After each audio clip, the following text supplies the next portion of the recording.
안녕하세요. 저는 30대 후반의 여자이고 딸 한 명을 키우며 사는 싱글맘입니다. 남편과는 10년 전 이혼했는데 남편의 외도가 원인이었죠. 남편은 어느 날부터인가 이유를 밝히지 않은 몇 박 며칠의 여행을 훌쩍 다녀오곤 했고, 다녀와서는 누구와 다녀왔는지 어딜 다녀왔는지 가타부타 말도 안 하고, 사람이 살다 보면 좀 훌쩍 어디 혼자 다녀오고 싶을 때도 있는 거지. 너 왜 이렇게 매사 사람을 간섭하니? 유부남이 사나흘씩, 어떨 땐 일주일씩 목적지도 안 밝히고 혼자 여행 갔다 오는 게 정상이야? 혼자 출사여행 갔다 오는 거라고 몇 번을 말해. 당신 가게 문도 닫고 여행 갈 만큼 사진 좋아하는 사람 아니었잖아. 이제부터 좋아졌어. 됐니? 당신 여자 생겼어? 그런 말 왜 안 나오나 했다 내가. 이런 말 안 나오게 생겼냐고. 툭 하면 말도 없이 사라져서 며칠씩 집을 비우는데 내가 이런 말 안 하게 생겼어? 그래, 여자 생겼어. 내 선에서 좀 만나다 정리하려 했는데 네가 이런 식으로 나오니 나도 거짓말하는 거 더는 못하겠다. 뭐라고?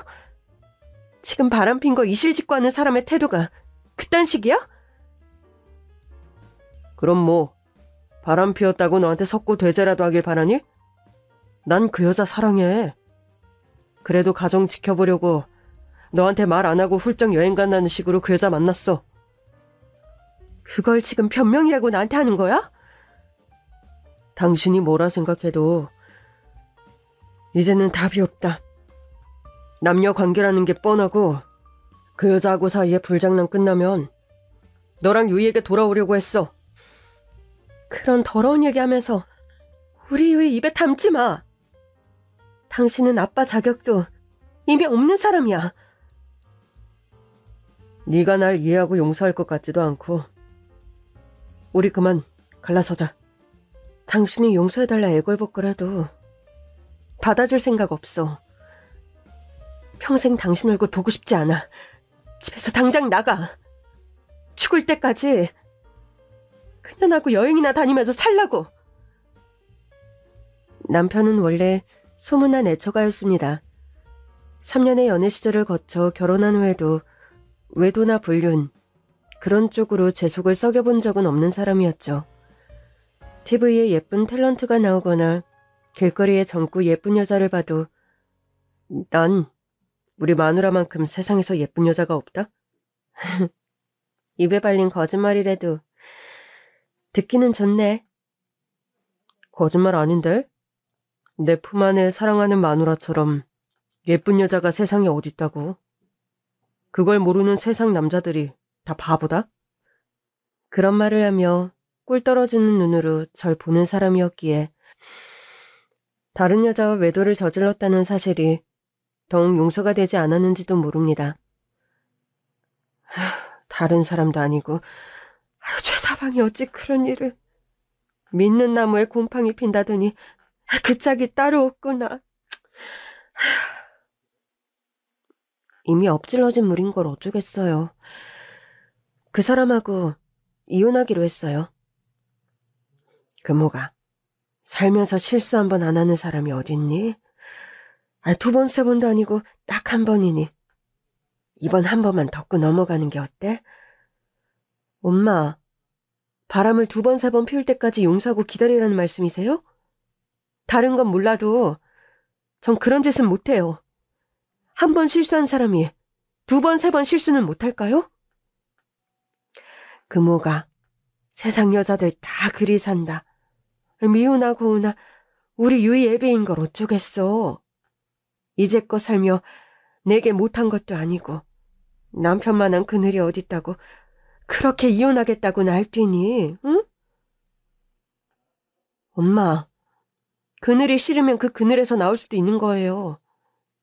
이제 그 사람 얼굴만 봐도 딴 여자랑 있는 거 상상돼서 같이 밥 먹고 한 이불 덮고 자는 거 더는 못해요. 전 친정엄마의 만류에도 남편과 이혼을 감행했고 현재까지 싱글맘으로 딸아이를 키우며 살고 있습니다.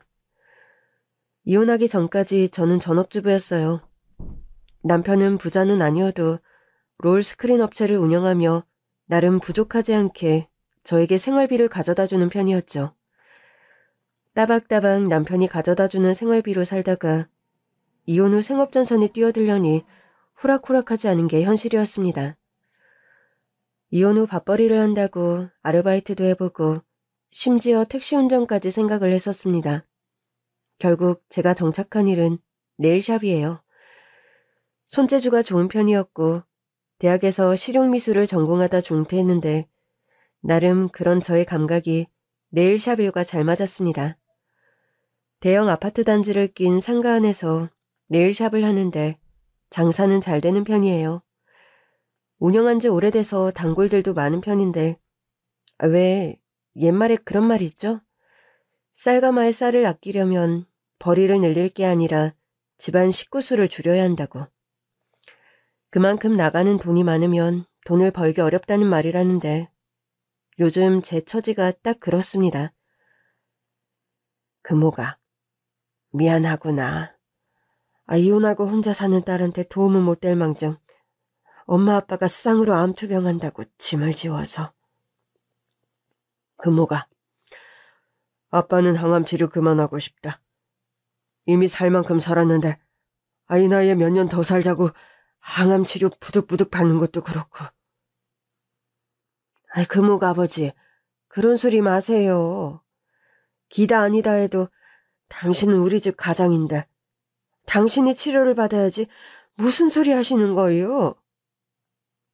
금호가 엄마 치료를 받고 수술을 받아도 당신이 받아야지. 무슨 소리를 하는 거야? 엄마, 아빠. 두 분 다 제발 쓸데없는 소리 좀 그만하세요. 두 분 다 지금 암 환자들인데 치료 받으셔야지. 말도 안 되는 소리 그만하시고요. 우리 내외 한꺼번에 암투병을 하면서 너에게 부담을 주니 미안해서 하는 소리 아니니? 두 분 심정 알겠지만 저 도와주시는 길은 항암 치료 열심히 받아서 빨리 두 분 다 완치하시는 거예요. 두 분 다 다행히 말기도 아니고 수술이랑 항암 치료만 잘 받으면 예후가 좋다는데 왜 자꾸 쓸데없는 말씀들을 하세요? 미안하다 금호가. 너 네일샵 하며 버는 돈 뻔한데 구멍난 바가지 마냥 늙은 부모 병원비로 그 돈 다 빠져나가고 있으니. 그런 소리 마세요 엄마. 돈 열심히 벌어서 독에 쌓아둘 것도 아니고 나이 든 부모님 병원비에도 쓰고 자식도 키우고 그러려고 돈 버는 거예요. 미안하고 고맙구나. 그런 말씀 마시래도요. 친정 부모님 두 분이 연이어 암 선고를 받는 바람에 병원비가 사실 많이 듭니다. 밑으로 남동생이 한 명 있지만 PC방이다 치킨집이다 사업을 연이어 말아먹고 고전 중이라 부모님 병원비를 올고지 제가 감당하고 있는 편이지요. 게다가 저희 딸이 발레리나 지망생입니다. 아직 중학생이지만 어려서부터 무용의 두각을 나타냈고 예중을 다니면서 발레를 전공하고 있어요. 음악이니 무용, 이런 예술 쪽이 아이들 지원에 돈이 많이 드는 편입니다. 토슈즈 한 켤레만 해도 몇만 원씩 하는데 연습량이 많아서 자주 갈아줘야 하죠. 콩쿠르를 앞두고서는 개인 레슨에 의상비까지. 또 장래 유학을 생각하고 있어서 그 돈까지 마련할 생각을 하면 앞길이 캄캄한 게 사실이죠. 아이 아빠에게 다달이 딸아이 양육비를 받고는 있지만 제 자존심상 추가로 들어가는 아이 레슨비나 의상비 따위를 말하지 못하는 편이라 솔직히 제 부담만 가중되는 게 사실이긴 합니다. 금호가 유이 무용하는데 그리 돈이 많이 드는데 유이 아빠에게 양육비 좀 올려달라고 하지 그러니? 바람나 이혼해서 그 인간한테 유이 보여준 지 얼마 되지도 않았는데 그런 아쉬운 소리 솔직히 하기 싫다. 부모님 병원비로 네 허리가 휘면서 혼자서 다 감당하려고 하니까 내가 옆에서 보고 답답해서 그런다. 그러게 자존심이 밥 먹여주는 것도 아닌데 이러고 사네. 내 말 허투루 듣지 말고 정말 양육비라도 좀 올려서 받아. 네가 사치하는 데 쓰는 생활비도 아니고 지딸 교육비라는데 더 주지 않겠니? 유희 아빠가 맹탕 능력이 없는 사람도 아니고. 글쎄, 딴 여자랑 살림 차려 살면서 돈이 2배로 들지 않겠니? 그런 거면 유희 양육비 네가 더 받아내야지. 유희 아빠 돈이 그런 데 들어가는 거보다 유희한테 들어가게 해야지. 안 그래? 네 말도 일리는 있다. 그런데 솔직히 난 능력만 되면 그 인간한테 이런 한 푼 받고 싶지 않아. 유희 보는 거, 면접 교섭권도 법원 명령 아니었으면 난 절대 허락 안 했을 거야. 암튼 방금 후 네 성격 꼬장꼬장한 건 한번 알아줘야 돼. 난 그 인간이 유희 아빠 자격 없다고 생각하는 건 여전히 마찬가지야. 유희가 하도 지 아빠 보고 싶다고 하니 어쩔 수 없이 보게 하는 거지. 솔직히 말하면요. 전 시간이 많이 흘렀지만 여전히 전 남편을 용서하지 못했습니다. 가정이 있고 아이가 있는 사람이 다른 여자를 만나 외도를 저지르고 그걸 뻔뻔하게 고백하며 갈라서자고 통보했던 그 뻔뻔함. 전 아직도 남편의 과오를 생각하면 피가 거꾸로 솟을 정도로 화가 나고 마음이 갑갑해집니다. 그런데 최근에 경제적인 문제들이 제 가슴을 답답하게 만들고 있어요. 누나, 지금 바빠? 준석이니가 웬일이냐? 누나한테 전화를 다 하고? 누나, 다름이 아니라 나 돈 좀 꿔줄 수 있어? 냅다 전화해서 누나한테 돈을 꺼달라니. 너 또 무슨 사고 쳤니? 누가 들으면 뭐 나는 맨날 사고나 치고 다니는 놈인 줄 알겠다. 네가 그럼 계속 사고 치고 다녔지? 뭐 돈 벌고 다녔어? 잔소리는 좀 그만하고. 나 운전하다 실수로 급발진을 했는데 사람을 치었어. 합의금 당장 안 해주면 구치소 가게 생겼다고. 진짜. 너 혹시 음주운전 뭐 그런 거야? 아니야, 그런 거. 친구 차 잠깐 빌려서 몰고 나갔는데 익숙하지 않아서 그만. 정말 돌겠다. 엄마 아빠 병원비로 내가 허리 있는 거 알면서 이런 상황에 꼭 사고를 쳐야 하니? 누나 진짜 미안해. 그런데 이번 한 번만 나 살려주라. 응? 나 구치소 들어가면 지금 겨우 들어간 직장 잘린다고. 나 다니는 회사가 어떤 데인 줄 누나도 알잖아. 너 PC방 말아먹으며 진 빚은 열심히 갚는 중이니? 누나, 내가 그거 해결하느라 지금 합의금이 없어서 그래. 나 지금 직장은 열심히 다니고 있으니까 누나한테 이번에 도움받은 돈 꼭 갚을게. 부탁이야, 누나. 제발 나 좀 살려줘. 남동생까지 사고를 쳐서 거액의 합의금을 물어내야 했고 전 또다시 빚을 져서 그 합의금을 해결했습니다. 반 사장님, 요즘 잘 지내셔? 사장님께서 매장에는 어쩐 일이세요? 한 30분 전부터 근처에 왔었는데 아까 매장에 손님이 있길래 카페에서 차 한잔 마시고 오는 길이야. 무슨 하실 말씀이라도 있으세요? 다름이 아니라 다음 달이면 우리 재계약하는 기간인 거 자기도 알지? 네, 알고 있어요.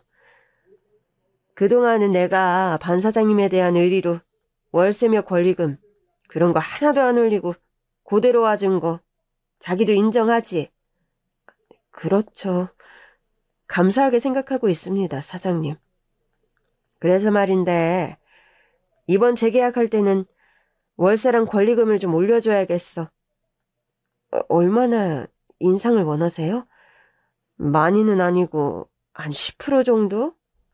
그간 자기가 10년 가까이 여기서 장사하면서 내가 한 번도 이런 말 한 적 없잖아. 그러니까 이번엔 내 제안 받아줬음에. 네, 그런데 좀 갑작스러워서. 듣자 하니까 뭐 단골도 많고 장사도 잘 된다면서 그래?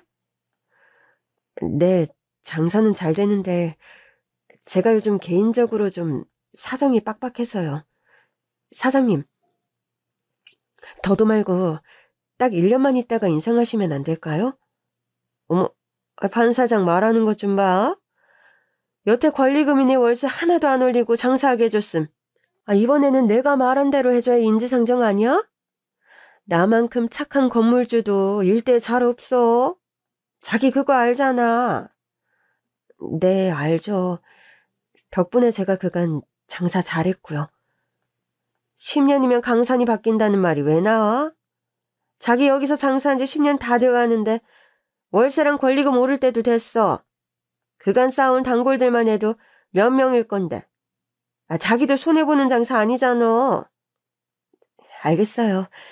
말씀하신 대로 인상하는 걸로 하죠. 보름쯤 있다 계약서 다시 쓰는 걸로 해. 나 간다. 네, 들어가세요, 사장님.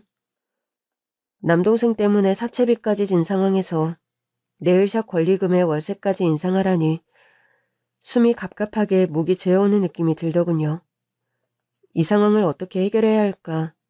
혼자 머리가 아픈 찰나 딸아이가 가게 안으로 들어왔습니다.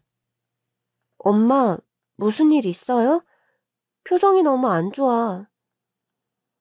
아니야. 그냥 속이 좀 안 좋아서 그래. 점심을 너무 급하게 먹어서 그런가? 엄마, 나 저번에 나갔던 콩쿨에서 1등 했어. 정말이야?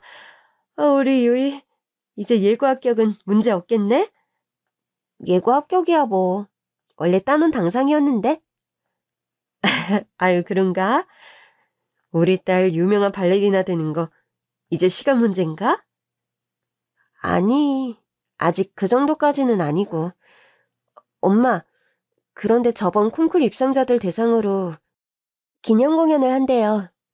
1등부터 3등까지는 땡땡 전당에서 동무대 서게 해준다는데 어떡하지? 어떡하긴 뭘 어떡하니. 땡땡 전당이면 아무나 서기도 힘든 무대인데 당연히 나가서 우리 딸 실력 발휘해야지. 그건 나도 아는데 다시 안무 짜고 의상 준비하려면 또 돈이 드니까. 유이야, 걱정 마. 그런 중요한 무대는 돈이 아무리 많이 들어도 나가야지. 요즘 할머니 할아버지 병원비에 삼촌까지 사고 쳐서 엄마 돈 없잖아요. 그러지 말고 내가 아빠한테 한번 말해볼까요? 아빠한테? 콩쿨에서 1등한 건 말씀드렸니? 아직인데 전화해서 말씀드리려고요. 그래.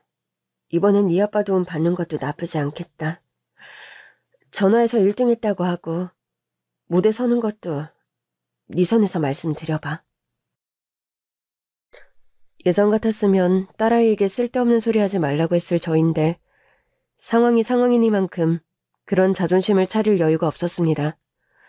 제 자존심 차린다고 딸에게 찾아온 좋은 기회를 날리게 할 생각도 없었고요. 돈 걱정으로 하루하루 시름이 깊던 어느 날이었습니다. 네일샵 정리를 끝내고 가게를 닫으려는데 가게 입구 현관문이 열리는 소리가 들리더군요. 죄송합니다. 오늘은 영업이 끝났어요. 이런 말을 하며 가게 입구를 돌아본 순간 저는 깜짝 놀랐습니다. 이혼 후 거의 만날 일이 없었던 전 남편이 네일샵 안에 들어와 서 있더군요. 연락도 없이 무슨 일이야? 전 뾰족한 말로 남편을 맞았습니다. 유이한테 들었는데 너 요즘 사는 게 많이 힘들다면서? 치, 남남이 된 마당에 그런 게 다 무슨 상관이야? 여유롭진 않아도 나는 나 알아서 잘 살고 있으니 신경 꺼. 넌 그 와중에도 그 잘난 자존심이 우선이니? 뭐? 잘난 자존심? 말 한 번 우습게 한다?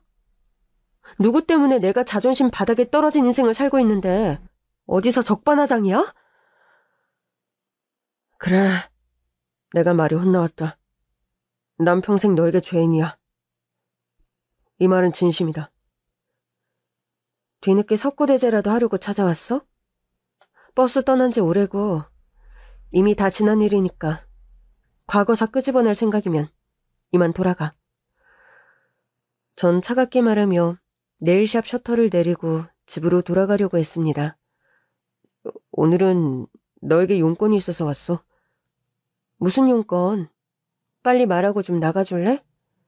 난 아직도 당신 얼굴 보는 거 그리 편하지 않다. 그 성질머리 하나는 여전하구나. 하긴 그래야 방금옥답지. 안 그래? 헛소리 그만하고 용건이나 말하라고. 오늘 여기 찾아온 용건은 2가지야. 하나는 유이 양육비에 관한 건데 앞으로 유이 공부에 들어가는 돈 일체는 내가 부담해. 그간 사업이 좀 쉽지 않은 시기가 있었고 네가 자세히 말은 안 해서 유이 레슨비에 그렇게 돈이 많이 드는지 몰랐어. 다른 용건은? 일단 이 통장부터 받아라. 이게 무슨 통장인데? 전 남편이 건네준 통장을 열어본 저는 깜짝 놀랐습니다. 통장 안에는 10억 원이라는 거금이 들어있었거든요. 이렇게 큰 돈을 갑자기 이런 통장을 왜 나한테 주는 거야? 뭐 로또라도 맞았어? 그렇다는들 나한테 당첨금 나눠줄 사이는 아니잖아. 네 분이 그렇게 해서 불린다면 마음껏 비아냥거려. 그리고 너 요새 힘들다며 그 통장에 10억 너 다 줄 테니까 오늘 나만 따라와줘. 아무것도 묻지 말고. 뒤늦은 위자료라도 챙겨주는 거야? 그건 네 마음대로 생각해. 요즘 여유 없다면서 당신 여기저기 돈 필요한 데 많잖아. 아니면 가지고 있다 유이 시집 보낼 때 쓰든가. 그건 당신 알아서 해. 막무가내로 제 손을 끌고 어디론가 향하는 남편이었습니다. 가다 보니 눈에 익은 동네로 접어드는 남편의 차였습니다. 남편은 차를 몰고 다름 아닌 과거 제가 시어머니와 함께 지내던 시댁으로 향하는 겁니다. 10억 든 통장 대뜸 주더니 지금 당신 집으로 날 데려가는 거야? 통장도 줬으니 제발 한 번만 나 하자는 대로 해줘. 부탁이다. 뭔가를 더 따지기에 남편의 표정은 비장하고 간절한 데가 있더군요. 그래, 대체 무슨 일로 날 예전에 살던 시댁으로 데리고 가나 두고 보자는 마음으로 전 잠자코 남편을 따라갔습니다. 오랜만에 도착한 시댁에 들어가 안방문을 연 순간 저는 기아말 광경에 목 놓아 울고 말았습니다. 무슨 일이 있었길래 시댁 안방문을 열자마자 목 놓아 울었냐고요? 사실은요, 저희 시어머니가 9년 전쯤 돌아가신 걸로 저는 알고 있었습니다. 이혼하고 남편과 아예 얼굴을 안 보고 살던 시절, 그때 저는 오기와 분노로 딸아이의 면접 교섭권도 허락하지 않던 때였죠. 그 즈음에서 시어머니께서 돌아가신 걸로 전 알고 있었는데 분명 돌아가셨다 들은 시어머니께서 신당으로 꾸며놓은 안방 안에서 동자무당 복장을 하고 앉아 있었던 겁니다. 아니, 어머님. 어머님께서 왜... 유이애미야, 네가 어떻게... 화들짝 놀란 시어머니 표정을 보아하니 저의 방문을 모르고 계셨던 게 분명해 보이더군요. 사실 결혼 전에 저는 시어머니와 사이가 무척 좋았습니다. 결혼하고 쭉 한 집에 모시고 살았고 그러면서도 아무 트러블 없이 화기애애한 부부관계를 유지했던 저와 시어머니였죠.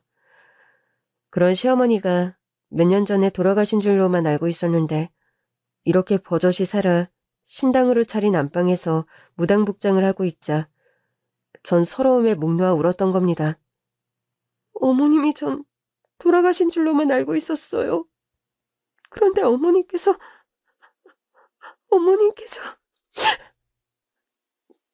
미안하다 유이애미야. 나도 이러고 싶지 않았는데 이것 말고는 유이아범을 살릴 방법이 없어서.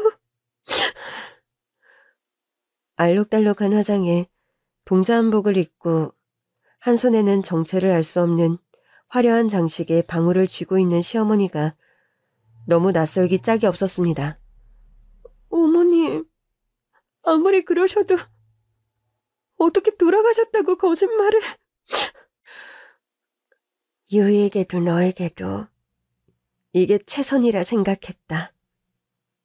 내가 무당이라는 것이 알려지면 주변 사람들 시선도 있고 너와 유이에게 좋을 게 없다고 생각해서. 어머님, 아무리 그래도 그렇지 사람을 죽인 대역죄도 아닌데 왜 살아계신 걸 숨기세요? 무당이 된 게 무슨 그리 죽을 잘못이라고요. 넌 어려서부터 집안이 독실한 크리스천이잖니. 네가 도저히 이해를 하고 감당하지 못할 거라고 생각했다. 솔직히 유이 장례를 생각해서라도 이게 옳은 선택이라 판단이 들었고. 동자복장을 한 시어머니를 와락 끌어안고 저는 한참을 오열했습니다. 그렇게 흐느끼는 저를 껴안고 시어머니께서도 서럽게 펑펑 눈물을 흘리기는 마찬가지였죠. 이렇게라도 억지로 당신을 여기 데려오지 않으면 아무것도 설명이 불가능할 것 같았어. 유이 아범아, 이왕 이렇게 된 거 이제는 모든 진실을 유이 어멈에게 털어놓아도 될 것 같구나. 아니 어머님, 모든 진실이라니 그건 또 무슨 말씀이세요? 어머님이 무당되신 거 그거 말고 또 제가 알아야 할 사실이 더 있기라도 하단 말씀이세요? 내가 무당이 된 건 사실 유이 아범 때문이었다. 이 사람 때문이라니 그건 또 무슨... 영문을 몰라 저는 시어머니와 전남편의 얼굴을 번갈아 마주볼 수밖에 없었습니다. 꺼지듯 한숨을 내쉰 남편이 과거의 이야기들을 털어놓기 시작하더군요. 남편의 입을 통해 알게 된 10년 전의 진실은 너무나 놀랍고 기구해서 제가 충격으로 몸이 얼어붙을 정도였습니다. 엄마, 저 아무래도 신병이 걸린 것 같아요. 그게 무슨 말이니? 얼마 전에 몸 안 좋다고 건강검진 다녀온 녀석이 갑자기 뚱딴지 같은 소리냐? 이유도 없이 몸살 기운에 열이 나서 약 먹고 응급실 가서 수액까지 맞았는데 아무 소용이 없어요. 원인 없는 감기도 암 증상일 수 있다고 해서 정밀검진 받았는데 아무 이상 없다고 하더라고요. 그렇다고 신병이라니. 그런 흉측한 소리 농담으로라도 하지 말아라. 엄마, 저 농담하는 게 아니라 진짜 심각하게 드리는 말씀이에요. 뭐?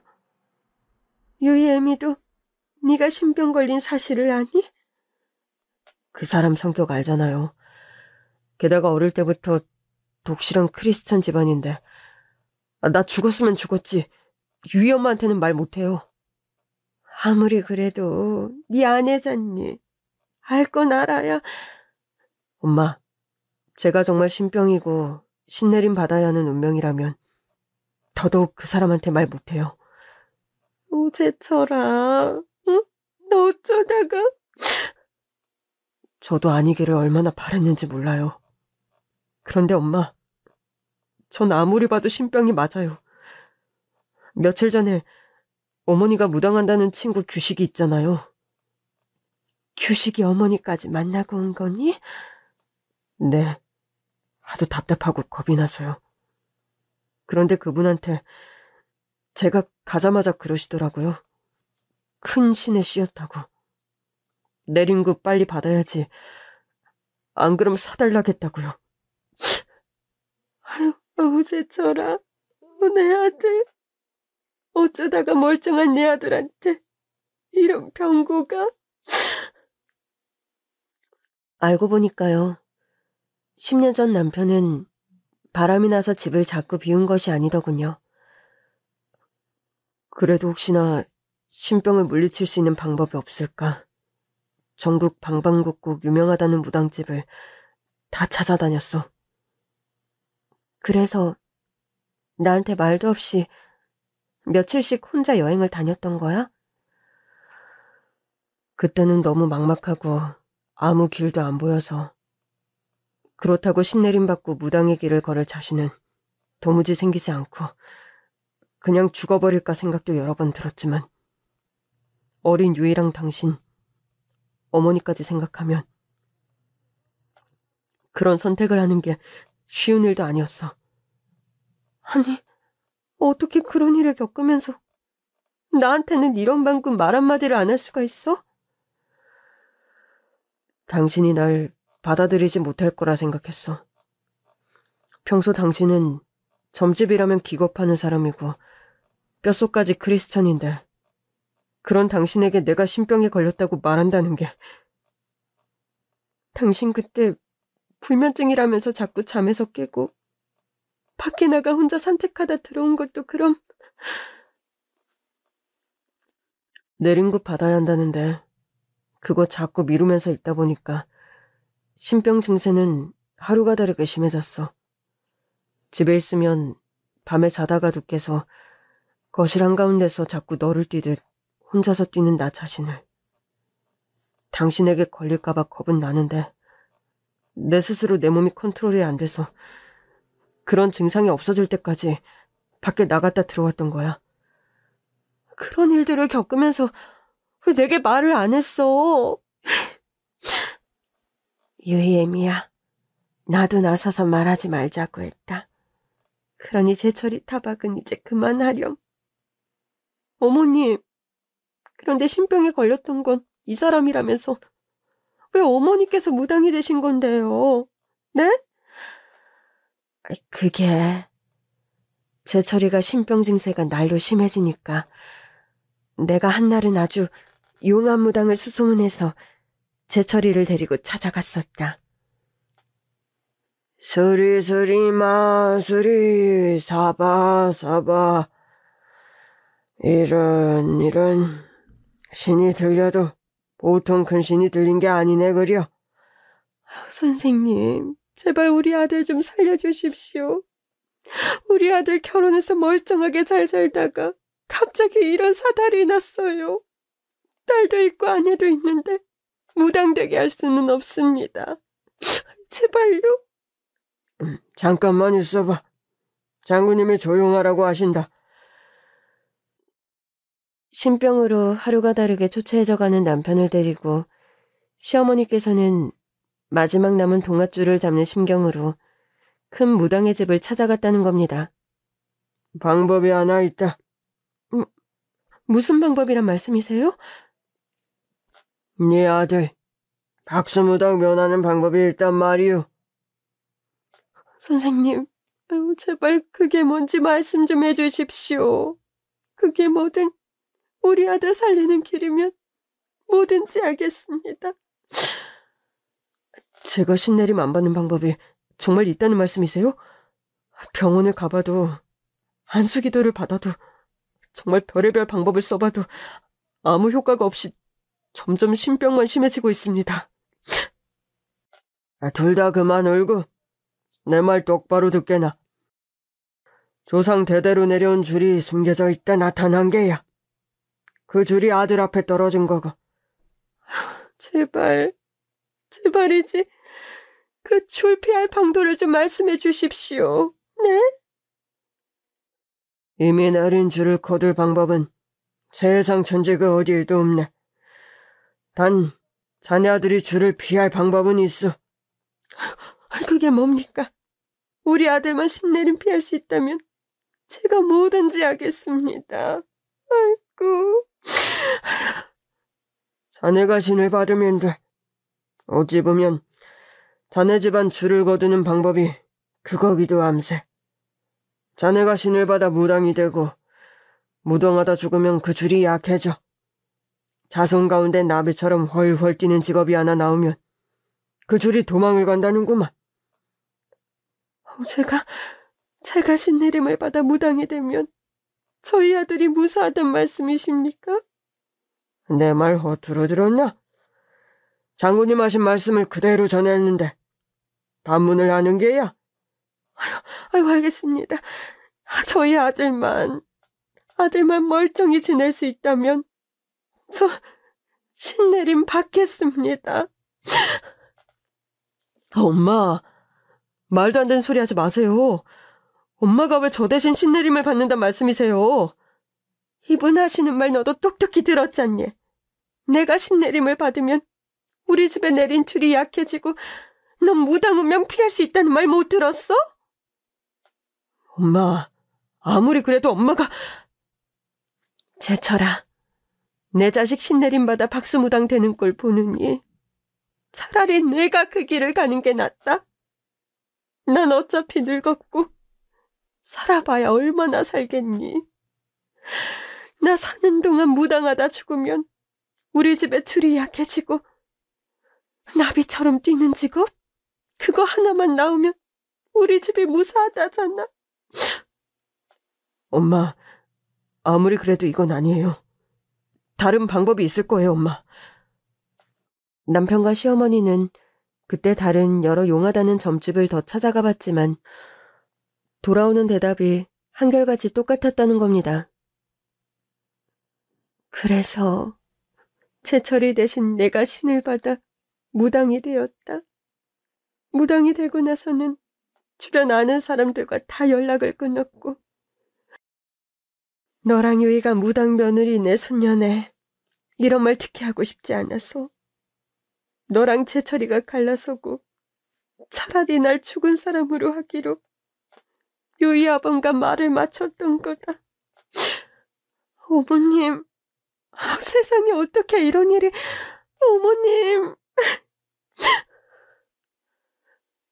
지난 과거 일을 전해 들은 저는 아무 말도 못하고 서럽게 오열할 뿐이었습니다. 아이 아빠와 가족들을 위해 스스로 험한 길을 택하신 시어머니의 심정이 이해 안 가는 바가 아니었기에 억장이 무너지는 듯했죠. 어머님, 아무리 그래도 유이는 그렇게 할머니를 좋아했는데 할머니 돌아가셨다고 얼마나 슬퍼했는데요. 무당 할머니보다는 차라리 저 하늘에 있어서 보고 싶은 할머니로 남는 것이 낫다는 게 내 생각이었다. 당신이랑 이혼 결심한 건 어머니가 신내림 받기로 결정된 직후였어.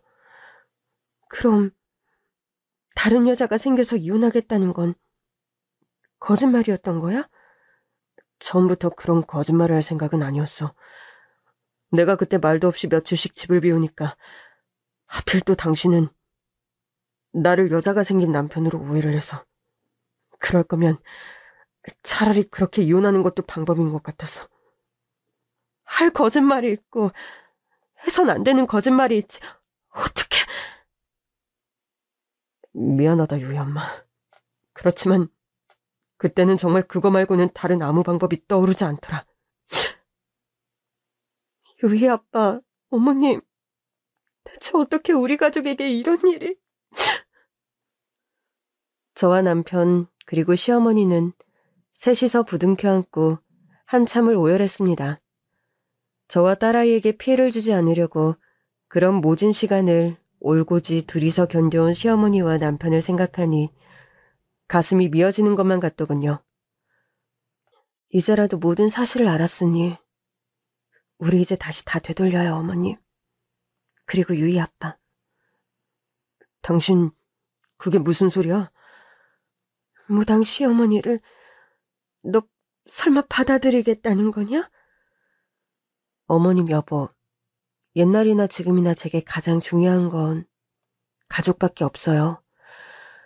그 가족이 지금 힘든 일을 겪고 있는 건데 나 몰라라 하며 살 자신도 없고요. 그래도 유이 장례를 생각하면 태어날 때 부모를 선택할 수 없듯이 그건 유이 운명이에요, 어머님. 세상 사람들이 터부시하는 직업이라고 가족이 등을 돌리는 건 그건 너무 야박하죠. 그래도 무당 집안 딸이라고 손가락질 받으면. 그래, 우리 다른 것 말고 유이 장래만을 생각하자. 나야 나이도 먹었고 이미 다 산 목숨인데 안타까울 것도 서운할 것도 없어. 아니에요, 어머님. 함께 손가락질 받고 비를 맞아도 함께 맞아야죠. 그게 가족이잖아요. 유예미야? 여보. 나중에 모든 사실을 알고 우리 유이가 더 충격받고 마음 아프고 후회되는 것보다 전 뭐가 됐든 당당하게 받아들이게 하는 쪽을 택하겠어요. 알고 보니까요. 최근 들어 시어머니는 건강이 많이 안 좋아져서 시한부 선고를 받은 상태셨습니다. 엄마 건강이 좋으신 것도 아니고 언제 돌아가실지 몰라서 유이는 몰라도 당신에겐 더 늦기 전에 사실을 말해야 한다고 생각했어. 잘했어요. 대체 언제까지 나한테 모든 사실을 숨기려고 했어? 영원히 그냥 무덤까지 묻어가려고 했어. 그렇게 사는 게 당신과 유이에게 폐를 끼치지 않는 일이라 생각했으니까. 가족끼리 폐를 끼친다 안 끼친다 그런 말이 어딨어. 나로 인해 우리 가족이 풍비박산 났던 게 사실이잖아. 그리고 여전히 내가 모든 걸 밝힌 게 잘한 짓인가 의문이 드는 것도 사실이야. 그게 무슨 말이야? 엄마가 내린 굿을 받으면 우리 집에 내린 줄이 연해진다고는 했지만 아예 없어진다는 보장도 없는데 나중에라도 엄마 돌아가시고 내가 다시 신병이라도 걸리게 되면. 유이 아빠, 이거 하나는 분명히 하고 넘어가자. 뭘? 당신이 외도해서 나와 유이를 떠났던 게 아닌 이상 다른 어떤 이유도 우리 가족을 갈라놓을 순 없어. 당신이 다시 무병이 와서 내린 굿을 받는다 해도 당신은 여전히 내 남편이고 유이 아빠야. 여보, 난 당신이 날 이렇게까지 감당해 줄 거라고는 생각 못했어. 그러니까 당신이 바보라는 거야. 나한텐 당신하고 유이만큼 세상에서 소중한 건 없어. 여보, 정말 고맙다. 그런데 어머니 많이 편찮으시다면서 어디가 얼마나 안 좋으신 거야? 엄마 폐암 말기래. 매일 아침마다 신당에 향 피워놓고 절하고 기도하고 그래서인지 담배 한 갭이 안 피우는 분이 폐암 선고라니. 지금 그것 때문에 안 그래도 고민이 많다. 완치 가능성은 전혀 없대? 병원에서는 수술도 불구하고 그냥 남은 시간 가족과 보내란 말만 하더라. 그래도 입원해서 제대로 치료를 받으셨으면 좋겠는데 엄마가 싫다고 자꾸 고집을 부리시네. 남편 말만 따나 마지막까지 최선을 다해보는 것이 도리란 생각이 저도 들었습니다. 어머님, 병원에서 아무리 예후를 안 좋게 보더라도 할 수 있는 치료를 그래도 다 해보시는 게 어떻겠어요? 아서라, 이 나이까지 살았으면 살 만큼 살았어. 내가 병원에서 할 수 있는 치료라는 게 호전을 기대해서 하는 치료도 아니고 그저 연명 수준의 치료인데 몸 괴롭고 시간 낭비해서 뭐하니? 그래도 어머님, 자식된 입장에서 지켜만 보고 있는 게 너무 마음이 안 좋아서 그래요. 너희 심정이야 내가 모를 바 아니다만 내 의견도 존중을 좀 해줬으면 좋겠구나. 고통스럽게 삭막한 병원에서 연명치료하며 떠나기보단 한 시간을 보내도 가족들과 집에서 남은 시간 보내다 떠나고 싶구나.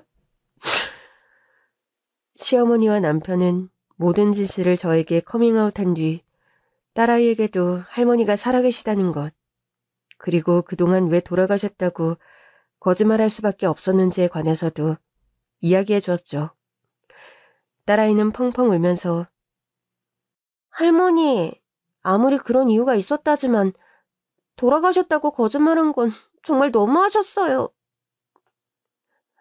할머니 품에 안겨 어린아이처럼 우는 딸이었습니다. 유희야, 무당 할머니가 부끄럽지 않으냐? 할머니가 무당이면 어떻고 거지면 어때요? 뭐가 됐든 할머니가 제 할머니인 건 변함이 없는걸요. 할머니가 이렇게 멀쩡히 살아계셔서 저는 너무 좋아요. 아유, 착한 내 새끼. 딸아이는 할머니가 투병 중이라는 사실을 알고 더 슬퍼했지만 그래도 살아생전 할머니를 제외할 수 있음이 너무 다행이라고 하더군요. 그 엄마의 그 딸이네. 엄마랑 유이 너에게 폐가 될 거라고 생각한 아빠랑 할머니가 괜히 부끄러워질 지경이다. 시어머니께서는 저와 딸이 다 같이 지내는 집에서 한 계절 정도를 투병하다 하늘나라로 떠나셨습니다. 내 대에서 줄이 끊어지길 바라며 지난 10년을 무당으로 살았는데 그 수건이 부디 이뤄지게 해달라고 마지막까지 기도를 안 빠뜨리고 있단다.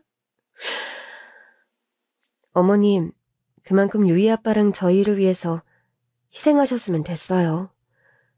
어머님께서 대신 유이 아빠 길 가주신 것만으로도 너무 감사하고 죄송한걸요. 조건에 상관없이 나와 유이 아빠를 다시 받아주어서 고맙다. 아니에요, 어머님. 이제 제발 그런 말씀은 그만하세요. 죽어서도 신령님들께 돌아다니며 내가 부탁하련다. 남은 자손들에게는 부디 추를 거두어 달라고 말이다. 명심해. 자손 한 명이 나비처럼 뛰는 직업만 가지면 무탈할 거라고 했어.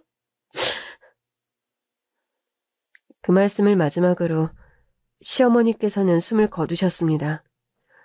슬픔 속에 장례를 치르고 남편과 저 딸아이는 새로운 집으로 이사를 했어요. 남편이 저를 찾아오면서 건네주었던 10억은 알고 보니까 모두 시어머니께서 무당일을 하시며 번 돈이라고 했습니다. 어머니께서 그렇게 많은 돈을 버셨다는 거야? 엄밀히 말하면 그 돈의 30%는 내가 일하며 모은 돈이야. 70%는 엄마가 신내림 받고 나서 벌게 되진 돈이고. 어머님, 엄청 용한 무당이셨나 봐? 명엄하기로 소문도 나고 또 엄마 굿이 효험이 좋다고 소문이 나면서. 그런데 엄마는 그렇게 버신 돈을 하나도 허투루 안 쓰고 모으셨어. 나중에라도 사실을 말하고 당신하고 유이한테 줄 거라면서. 어머님은 참 끝까지. 자식들 생각하며 끝까지 희생하는 삶만 살다 돌아가신 어머니를 생각하면 눈물이 앞을 가렸습니다. 남편과 재결합하고 시어머니가 투병하시는 동안 친정에서는 걱정이 많았습니다. 무당하며 아무리 돈을 많이 벌었다지만 그쪽 일은 대대손손 유전이 되는 경우가 많다는데 너 혹시라도 유이가 그쪽 길을 가면 어쩌려고 그러니? 엄마, 그렇다고 버젓이 살아있는 할머니 아빠가 있는데 그 천륜을 끊고 살 수는 없잖아요. 엄마도 걱정이 되어서 그런다. 저도 엄마 못지않게 걱정은 많이 돼요. 그렇지만 어째요? 가족인데 피할 수 없는 운명 또한 같이 받아들이는 수밖에요. 네 시어머니 말 맞다나 네 시어머니 떼에서 줄이라는 게 끊어져야 할 텐데. 걱정이구나. 어머님께서 그리 말씀하셨고 어머님이 그걸 위해 몸소 내린굿까지 받으셨잖아요. 그리고 엄마 나비처럼 뛰는 직업을 자손이 가지면 괜찮다 했는데 생각해보니까 우리 유이가 발레리나가 꿈이잖아요. 듣고 보니 그렇구나. 나비처럼 폴짝폴짝 뛰는 직업에 발레리나만한 것도 없지. 유이가 그걸 알고 발레를 시작한 것도 아닌데 그런 신점을 들은 걸 보면 다 정해진 운명 같기도 해요. 저도 매일 하루도 안 빼먹고 기도드리고 있으니 유이나 유이 아빠나 다 무사하고 괜찮을 거예요. 엄마 아빠도 매일 기도드리마. 너희 가족 무탈하고 행복하게 해달라고 말이야. 우여곡절 끝에 남편과 재결합 이후 저는 매일매일을 기도드리는 심정으로 살아온 것이 사실입니다. 내일이면 남편과 재결합한 지도 어언 10년이 다 되어가네요. 남편과 그 사건으로 오해만 잔뜩 한 채 이혼하고 10년을 따로 살다가 다시 재결합해 산 시간이 다시 10년. 세월 앞에 장사 없다지만 지난 시간이 저희 가족에게 결코 호락호락한 것은 아니었습니다. 하루에도 몇 번씩 저는 남편에게 전과 같은 무병이 찾아올까봐 두려운 생각이 드는 때가 많았습니다. 그럴 때마다 기도를 더 열심히 드리고 봉사활동도 부지런히 하면서 그 시간들을 버텨냈죠. 남편은 원래 하던 롤스크린 사업에 매진했고 매출이 좋아지며 다달이 수입의 30%를 기부하는 일도 시작했습니다. 나비처럼 폴짝폴짝 뛰는 직업 발레리나. 그 발레리나를 꿈꿨던 저희 딸은 어떻게 지내냐고요? 저희 딸은 예고를 졸업하고 졸업하는 그해 운 좋게 국제 콩쿨에서 입상을 하는 바람에 바로 유럽으로 유학을 떠나게 되었습니다. 그곳의 유명 발레 학교에서 수학하다 국제적인 명성의 발레단 단원으로 입단하게 되었고 최근에는 무용수 승급시험에 합격해 다음 분기부터는 솔로이스트로 활약하게 되었다는 소식을 접했어요. 엄마, 아빠, 제가 비행기표 보내드린 거 잘 받았죠? 표값이 얼만데 그걸 네가 끊니? 엄마 아빠가 끊어서 간다니까. 아무튼 고집은. 제가 동무로 춤추는 공연 처음으로 보러 오시는 건데 제가 끊어드려야죠, 엄마는. 중요한 공연 앞두고 너무 무리하지 말고 몸 컨디션 관리 잘하고 알았지? 네, 엄마. 저는 걱정 마세요. 그럼 공항에서 봬요? 공항에는 나올 거 없어. 1시간이라도 더 쉬고 있든가 연습을 하든가 해라. 참. 엄마, 내가 알아서 해요. 그때 봬요. 설레이는 마음으로 남편이나 저나 딸의 공연 날만을 기다리는 요즘입니다. 어머니께서 살아계셨다면 누구보다 기뻐하셨을 텐데 저희 곁에 안 계시다는 게 사무치는 그리움으로 다가오는 요즘이지요. 어머니 말씀처럼 유이는 나비처럼 폴짝폴짝 춤추는 발레리나가 되었어요. 유럽서도 유명한 발레단의 수석 무용수로 당당하게 무대에 오르게 되었네요. 모두가 다 어머님의 지극한 희생과 사랑, 헌신이 있었기에 저희 가족 모두 지금 이 행복한 일상과 평안한 하루하루를 보내고 있다는 것 잘 압니다. 그곳에서도 저희 사는 모습 잘 보고 계시죠? 앞으로도 어떤 일이 닥치더라도 가족의 끈의 손을 놓지 않고 서로 의지하고 사랑하며 열심히 살아가겠습니다. 여러분 가정에도 부디 평안한 행복이 가득하시길요. 긴 얘기 들어주셔서 감사합니다.